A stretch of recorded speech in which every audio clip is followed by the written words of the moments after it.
நாட்டின் வடக்கு கிழக்கு ஓவா மத்திய மற்றும் தென் மாகாணங்களில் இன்றும் நாளையும் மழையுடனான வானிலை அதிகரித்து காணப்படும் என சிரேஷ்ட வானிலை அதிகாரி கலாநிதி முகமது சாதிகின் தெரிவித்துள்ளார். பெரும்பாலான பகுதிகளில் வானம் முகில் சூழ்ந்து காணப்படும் எனவும் வடக்கு கிழக்கு ஓவா மத்திய மற்றும் தென் மாகாணங்களிலும் அத்துடன் பொலனறுவை மாவட்டத்திலும் அடிக்கடி மழை பெய்யக்கூடும் எனவும் அவர் மேலும் தெரிவித்திருந்தார். கிழக்கு மற்றும் ஓவா மாகாணங்களின் சில இடங்களிலும் ஹம்பாந்தோட்டை மாவட்டத்தின் சில இடங்களில் 100 மில்லிமீட்டரிலும் கூடிய பலத்த மழை பெய்யலாம் என எதிர்பார்க்கப்படுகின்றது. பலத்த காற்றும் மின்னல் தாக்கங்களும் ஏற்படக்கூடிய சந்தர்ப்பங்களில் பொதுமக்கள் அவதானத்துடன் செயற்படுமாறு கேட்டுக் கொள்ளப்படுகின்றனர். காங்கேசன்துறை தொடக்கம் திருகோணமலை, பொத்துவில், ஹம்பாந்தோட்டை ஊடாக காலிவரியான கரையோரத்திற்கு அப்பால் உள்ள கடல் பிராந்தியங்களில் அடிக்கடி மழை அல்லது இடியுடன் கூடிய மழை பெய்யக்கூடும். கடல் பிராந்தியங்களில் மணித்தியாலத்திற்கு 30 தொடக்கம் 40 கிலோமீட்டர் வேகத்தில் வடகிழக்கு அல்லது கிழக்கு திசையில் இருந்து காற்று வீசும். கொழும்பு தொடக்கம் புத்தளமூடாக காங்கேசன்துறை வரையான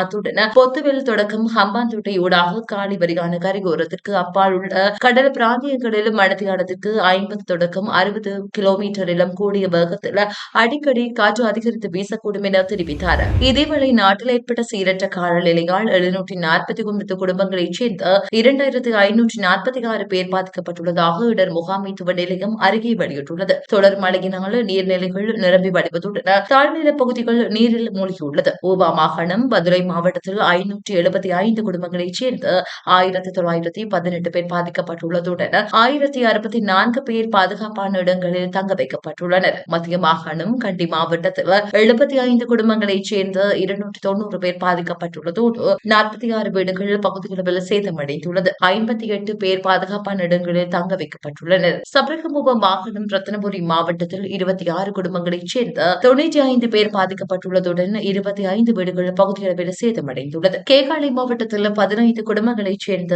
52 பேர் பாதிக்கப்பட்டுள்ளதுடன் 15 வீடுகள் பகுதியளவில் சேதமடைந்துள்ளது. கிழக்கு மாகாணம் அம்பாறை மாவட்டத்தில் 33 குடும்பங்களைச் சேர்ந்த 103 பேர் பாதிக்கப்பட்டுள்ளதுடன் 33 வீடுகள் பகுதியளவில் சேதமடைந்துள்ளது. தென் மாகாணம் கம்பாந்தோட்டை மாவட்டத்தில் 25 குடும்பங்களைச் சேர்ந்த 88 பேர் பாதிக்கப்பட்டுள்ளதுடன் 11 வீடுகள் பகுதியளவிலும் 2 வீடுகள் முழுமையாகவும் சேதமடைந்துள்ளது. ஒரு நபர் மரணமடைந்துள்ளார். இதே நேரம் மட்டக்களப்பு மாவட்டத்தில் நேற்று மாலை தொடக்கம் பெய்து வரும் அடைமழை காரணமாக பல பகுதிகள் வெள்ளத்தில் மூழ்கியுள்ளன. கடந்த 24 மணி நேரத்தில் மட்டக்களப்பு மாவட்டத்தில் 123.3 மில்லிமீட்டருக்கும் அதிகமான மழை வீழ்ச்சி பதிவாகியுள்ளதாக மட்டக்களப்பு மாவட்ட வானிலை அவதான நிலையம் தெரிவித்துள்ளது. தொடர்ச்சியாக பெய்து வரும் மழை காரணமாக மட்டக்களப்பின் தாழ்நிலங்கள் வெள்ளத்தில் மூழ்கியுள்ளன. மட்டக்களப்பின் பல பகுதிகளுக்கான போக்குவரத்துகள் பாதிக்கப்படும் நிலைமைகள் காணப்படுவதாகவும் பிரதேச தகவல்கள் தெரிவிக்கின்றன. பிரதான குளங்களின் வான்கதவுகள் தொடர்ந்தும் திறக்கப்பட்டுள்ள நிலையில் நீரை வெளியேற்றும் நடவடிக்கைகள் அதிகரிக்கப்பட்டுள்ளதாக அனைத்து முகாமைத்துவ நிலையம் தெரிவித்துள்ளது. தொடர்ந்தும் மழை பெய்யும் நிலைமை காணப்படுவதனால் தாழ்நில பிரதேசங்களில் வசிக்கும் மக்களை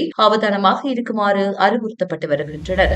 மறுபுறம் திருகோணமலை தோப்பூர் பிரதேசத்தில் உள்ள சுமார் 20 வீடுகளுக்குள் மழை நீர் உட்புகுந்துள்ளதுடன் வீடுகளின் வளாகத்தினுள்ளும் மழைநீர் உட்புகுந்துள்ளது. வீதிகளில் சிலவும் மழைநீரில் மூழ்கி காணப்படுகின்றன. இதனால் இவ்வீதிகள் ஊடாக பயணிக்கும் பொதுமக்கள் அசௌகரியங்களை எதிர்நோக்கியுள்ளனர்.